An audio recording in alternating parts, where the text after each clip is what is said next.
The CEO of Instagram in the hot seat. Adam Mosseri testified for nearly 6 hours yesterday defending his app against accusations that intentionally addicted and harmed teens in a landmark social media trial. Trevor Ault has more.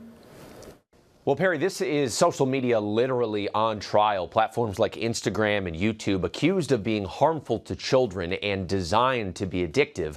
On Wednesday, Instagram CEO Adam Mosseri testified for nearly 6 hours. He says Instagram is not clinically addictive and that the platform is always trying to be as safe as possible while also censoring as little as possible. And that means there is a trade-off between safety and speech.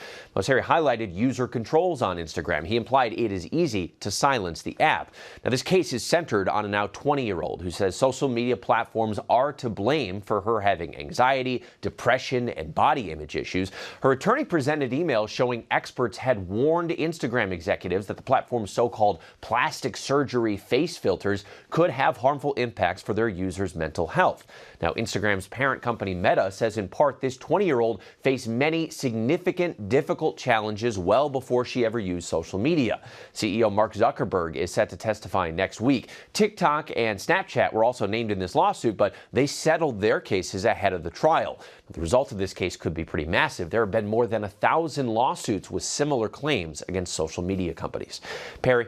All right, Trevor, thank you. So for more, I want to bring in ABC News contributor and Google Tech policy fellow Mike Muse. Mike, thank you for joining us here today on this Thursday. What are your biggest takeaways from Mosseri's testimony?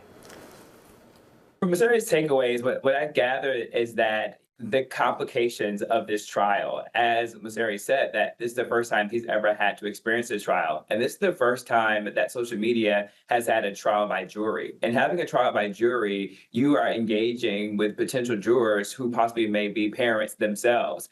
And so it is a difficult line for Meta and for all these social media platforms in order, how do they defend the algorithm, how do they defend their platform, and how do they defend the research and studies that they did internally while trying to explain the business aspect of their platforms and the algorithms, while also too trying to understand the human nature and how humans and people interact with it. Something that was really interesting for me was Mosseri said that every user interacts with the platform differently, and every user will have a different impact in terms of how they're received. He said something also, too, that I found that was interesting when he talked about it's not necessarily addictive as much as it is when you binge watch television and you have watched maybe 8 hours of programming, you don't feel good. And then the third thing that I thought was also too interesting was this idea of how do you balance freedom of speech and people's ability to have choice? And that comes down to the filters that was discussed. At the heart of it, the plaintiff's lawyers discussed the beauty filters that caused her to have body dysmorphia.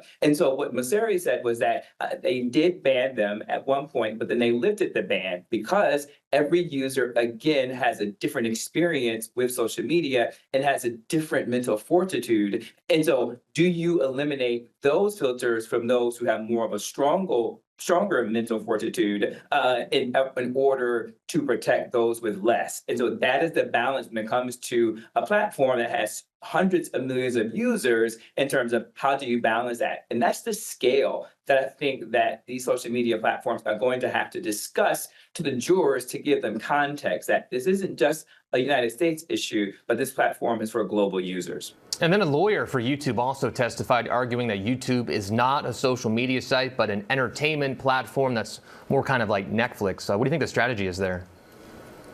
That strategy is because this case is interesting is that they are not using, the plaintiffs are using a really unique strategy.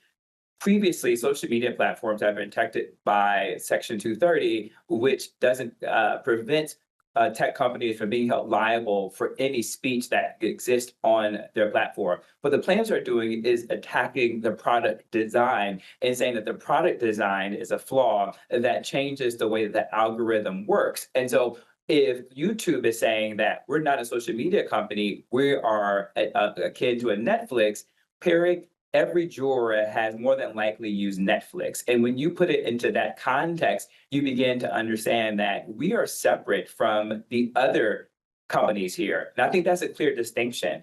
Each social media company operates differently. TikTok has a different user experience than Snapchat. Snapchat has a different user experience than Instagram. Instagram has a different user experience even from Facebook. And so with that distinction is saying you have to look at us independently. When you remove us from the equation, you look at it, we do autoplay and recommendations akin to in Netflix when you finish watching a series or a movie. It says, if you enjoyed movie A, then you will most likely enjoy movie B. And they were trying to relate to that when it comes to the YouTube in terms of how they do autoplay and auto recognition. So I thought that was a clear defensive strategy on behalf of YouTube. Mike Muse, thank you.